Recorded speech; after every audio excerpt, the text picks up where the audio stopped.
வணக்கம். இந்த பதிவில் என்ன பார்க்க போறோம்னா, மும்மூர்த்திகளும் சிறிய குன்றின் சுயம்புவாக அருள்பாலிக்கக்கூடிய குடவரை கோவில் எங்க இருக்குது தெரியுமா?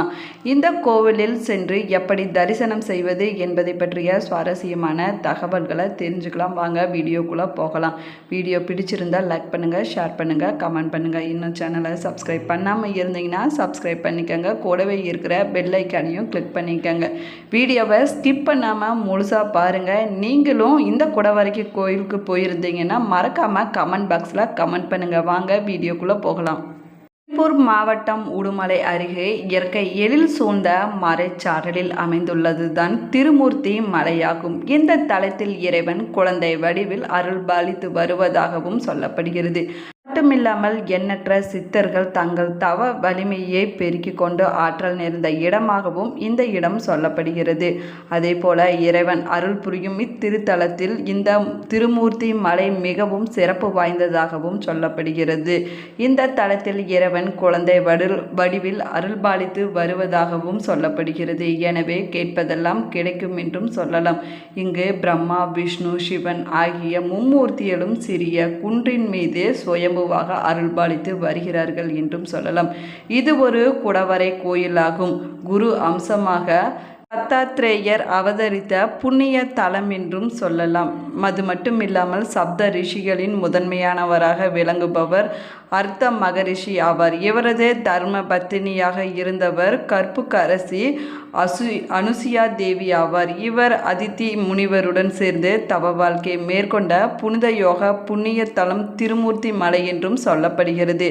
அது மட்டுமில்லாமல் பதஞ்சலி மகரிஷி திருமந்திரத்தை அருளிய திருமூலர் மற்றும் குரு தத்தாத்ரேயர் ஆகியோர் அந்த தெய்வீக தம்பதியருக்கு பிறந்த அவதார புருஷர்கள் ஆவார்கள் என்றும் சொல்லப்படுகிறது.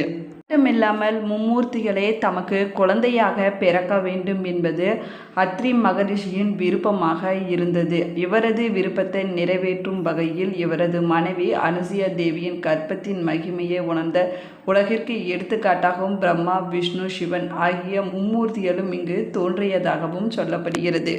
அத்ரி மகரிஷி வெளியே சென்றிருந்த பொழுது மும்மூர்த்திகளும் அனுசுயாவை தேடி வந்து தங்களுக்கு பிச்சையிடுமாறு வேண்டினார்கள். அதற்கு அனுசுயாவை தன் கணவனை மனதால் நினைத்து கொண்டு தீர்த்தத்தை அவர்கள் 3 பேரின் மீதும் தெளித்ததால் அந்த மூவரும் குழந்தைகளாக மாறினார்கள் என்றும் சொல்லலாம். அதற்கு பிறகு அந்த குழந்தைகளுக்கு பாலூட்டி அவர்கள் வேண்டுதல்களை நிறைவேற்றினார் என்றும் சொல்லலாம். இந்த நிகழ்ச்சி நடந்த தலமே திருமூர்த்தி மலை என்றும் சொல்லப்படுகிறது. இந்த மலையின் மீது பஞ்சலிங்க அருவி என அழைக்கப்படும் அருவி ஒன்றும் உள்ளது என்றும் சொல்லலாம். அது மட்டுமில்லாமல் அங்கே மலையின் மீது பஞ்சலிங்கம் காணப்படுகிறது. அர்த்தி மகரிஷியும் அவரது மனைவி அனுசுயாவும் தினமும் இந்த பஞ்சலிங்கத்தை வழிபட்டு வந்தார்கள் என்றும் சொல்லப்படுகிறது. திருமூர்த்தி மலையின் மீது பஞ்சலிங்கம் காணப்படுகிறது. அர்த்தி மகரிஷியும் அவரது மனைவி அனுசுயாவும் தினமும் இந்த பஞ்சலிங்கத்தை வழிபட்டு வருவதாகவும் சொல்லப்படுகிறது. இன்னும் அவர்கள் இந்த பஞ்சலிங்கத்தை வழிபடுவதாகவும் நம்பப்படுகிறது. மேலும் குருமுனி அகத்தியர் கண்டு வணங்கிய இடமே பஞ்சலிங்கம் என்றும் சொல்லப்படுகிறது. இருந்து கோயம்புத்தூர் செல்லும் நெடுஞ்சாலையில் உடுமலையில் இருந்து 20 கிலோமீட்டர் தொலைவில் திருமூர்த்தி மலை அமைந்திருக்கிறது என்றும் சொல்லலாம். மலையில் இருந்து திருமூர்த்தி மலைக்கு பேருந்துகள் இயக்கப்படுகின்றன. திருமூர்த்தி மலை என்பது திருப்பூர் மாவட்டத்தில் அமைந்துள்ள சுற்றுலா தலம் என்றும் சொல்லலாம். இது மேற்கு தொடர்ச்சி மலையின் ஆனைமலை தொடரின் அடிவாரத்தில் அமைந்திருக்கிறது என்றும் சொல்லப்படுகிறது.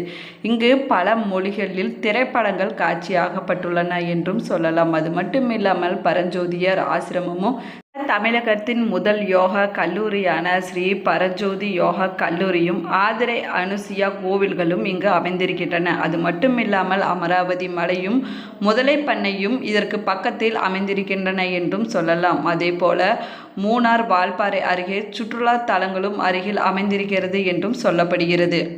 என்றால் குற்றமற்றவர் என்பது பொருளாகும். மலைகளை குடைந்து வடிவமைக்கப்படும் கோயில்கள் குடைவரை கோயில்கள் என்று அழைக்கப்படுகின்றன.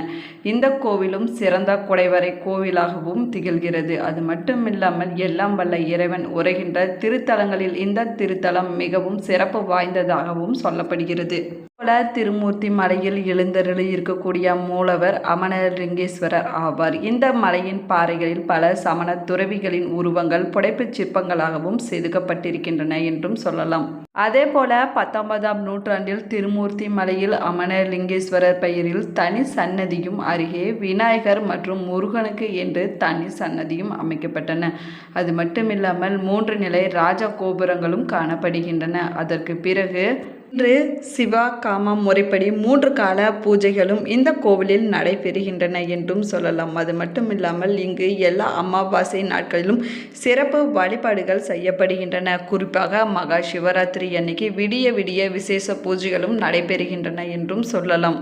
பொதுவாக சிவபெருமான் சுடலையாண்டி என்பதால் அமாவாசை பூஜை அவருக்கு விசேஷமானதாகவும் சொல்லப்படுகிறது. அது மட்டுமில்லாமல் அம்பாவுக்கு பௌர்ணமி பூஜை மிகவும் பிரசித்தி பெற்றதாகவும் சொல்லப்படுகிறது. அமனலிங்கேஸ்வரர் கோவிலில் அமாவாசை வழிபாடு மிகவும் சிறப்பாக செய்யப்படுகிறது என்றும் சொல்லலாம். திருமூர்த்தி மலையில் உள்ள அமனலிங்கேஸ்வரர் கோவிலுக்கு வந்து வழிபடுபவர்களுக்கு குழந்தை இல்லாதவர்களுக்கு குழந்தை பாக்கியம் கிடைக்கும் என்றும் சொல்லலாம். அது மட்டுமில்லாமல் திருமண தடை நீங்கி இங்குள்ள விநாயகர் கோவிலின் முன்பே உள்ள வரடிக்கல் என்ற கல்லின் மீது தேங்காய் பழம் வைத்து வழிபட்டால் நினைத்த காரியங்கள் அனைத்தும் நிறைவேறும் என்றும் சொல்லப்படுகிறது. மேலும் இந்த கல்லை 2 கைகளாலும் பிடித்து மனம் ஒன்று தியானம் செய்ய வேண்டும் என்றும் சொல்லலாம். அப்படி செய்யும் பொழுது அந்த கல்லின் மீது வைத்திருக்கும் தேங்காய் பழத்தை தியானம் செய்வோர் அவர் அறியாமல் தொட்டுவிட்டால் குழந்தை பேறு கிடைக்கும் என்றும் சொல்லப்படுகிறது. அதேபோல மானஸ்தம்பம் என்பது ஒரே கல்லால் செதுக்கப்பட்ட தூணாக தென்னிந்திய கோவில்களின் முன்பு நடப்பட்டது ஆகும். அது மட்டுமில்லாமல் வடநாட்டில் இது பல கற்களின் அடுக்களாக மிக உயரமாக இருக்கும் என்றும் சொல்லலாம். அதே போல தென்னாட்டில் ஒரே கல்லில் செதுக்கப்பட்ட தூணாக வைக்கப்பட்டிருக்கின்றன என்றும் சொல்லப்படுகிறது. இந்த தூணின் உச்சியில் தீர்த்தக்காரர்களின் முகங்கள் 4 பக்கமும் காணப்படுகின்றன. அதன் தலைப்பகுதியில் யட்சனின் முகம் காணப்படுகின்றன. அவன் காவல் பணி செய்வான் என்றும் சொல்லப்படுகிறது. போல 3 முகங்களை கொண்ட கற்களையும் தூண்களையும் மும்மூர்த்திகள் லிங்கம் என்றும் அழைக்கப்படுகின்றன. அதேபோல தமிழகத்தின் வட மாவட்டங்களிலும் மேற்கு அமனலிங்கேஸ்வரர் கோவிலும் மும்மூர்த்திகளை கொண்ட லிங்கங்களின் கருவறைகளை காணலாம் என்றும் சொல்லலாம். இது குகை கோவில் உள்ள கருவறையின் மும்மூர்த்திகளும் உள்ளனர்.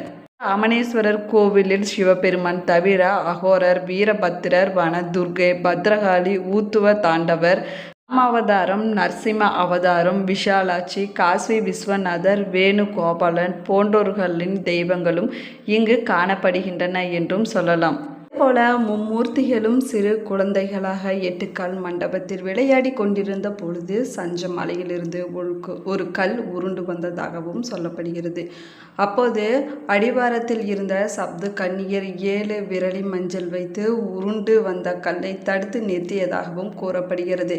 இவர்கள் மலை காவல் தெய்வங்களாகவும் விளங்குகின்றனர் என்றும் சொல்லலாம். அதே போல மலைவாழ் மக்களை இயற்கை பேரிடரில் இருந்து காப்பாற்றும் சக்தியை படைத்தவைகளாகவும் இவை சொல்லப்படுகின்றன என்றும் சொல்லலாம். இங்குள்ள சப்த கன்னியர் சிவன் கோவிலின் திருச்சுற்றில் உள்ள மகேஸ்வரி, கோமாரி, வைஷ்ணவி போன்றோர் கிடையாது. இவர்கள் பட்டாரசி, தேவகன்னி, பத்மகன்னி, சிந்து கன்னி, அகஜ கன்னி, வன கன்னி, சுமதி கன்னி என்பவர்கள் என்றும் சொல்லப்படுகிறது. இங்க சப்த கன்னியருக்கு தனி சன்னதியும் அமைந்திருக்கிறது என்றும் சொல்லலாம். போல அமனலிங்கேஸ்வரர் கோவிலில் தட்சிணாமூர்த்திக்கு என்று தனி சிறப்பும் இருக்கிறது என்றும் சொல்லலாம். அது மட்டுமில்லாமல் மாணவர்களின் கல்வி மேம்பாடு அடையவும் ஆண்கள் மற்றும் பெண்கள் போக பாக்கியம் மற்றும் புத்திர பாக்கியம் கிடைக்கவும் தட்சிணாமூர்த்தியை வழிபாடு செய்வது சிறப்பானதாகவும் சொல்லப்படுகிறது. அதே போல கிரகங்களில் சுக்கிரன் ஆண் பெண் ஈர்ப்புக்கு உரியவன் என்றதாலும் குரு பகவான் மட்டுமே அவர்களின் கோபத்திற்கு உரியவன் ஆவான். அதே போல பிறக்கும் புத்திரர்களுக்கும் குரு பகவானே புத்திரனாகவும் அதிகாரம் பெற்றவனாகவும் ஆகின்றான் என்றும் சொல்லலாம். எனவே தட்சிணாமூர்த்தியை தொடர்ந்து வழிபட்டு வரும் பொழுது நல்ல போக பாக்கியமும் புத்திர பாக்கியமும் கிடைக்கும் என்றும் சொல்லப்படுகிறது. அது மட்டுமில்லாமல் அறிவிலும் கல்வியிலும் சிறந்தே விளங்கலாம் என்றும் கூறப்படுகிறது. போல சந்தனம் எரிதல் அமனலிங்கேஸ்வரர் கோவிலில் உள்ளே இருக்கும் மும்மூர்த்திகளின் எதிரே நின்று சந்தன உருண்டைகளை அவர் மீது எரிய வேண்டும் என்றும் சொல்லலாம். அப்படி நெற்றியில் சந்தன உருண்டை போய் அப்பிக்கொண்டால் அந்த உருண்டையை எரிந்தவர்களின் வேண்டுதல் உடனே நிறைவேறும் என்றும் சொல்லப்படுகிறது. இந்த நடைமுறை இக்கோவிலில் உரிய தனிச்சிறப்பாகவும் சொல்லப்படுகிறது. இந்த வீடியோ உங்களுக்கு பிடிச்சிருந்தால் லைக் பண்ணுங்கள், ஷேர் பண்ணுங்கள், கமெண்ட் பண்ணுங்கள். இன்னும் சேனலை சப்ஸ்கிரைப் பண்ணாமல் இருந்தீங்கன்னா சப்ஸ்கிரைப் பண்ணிக்கோங்க. கூடவே இருக்கிற பெல் ஐக்கானையும் கிளிக் பண்ணிக்கோங்க. Thank you friends.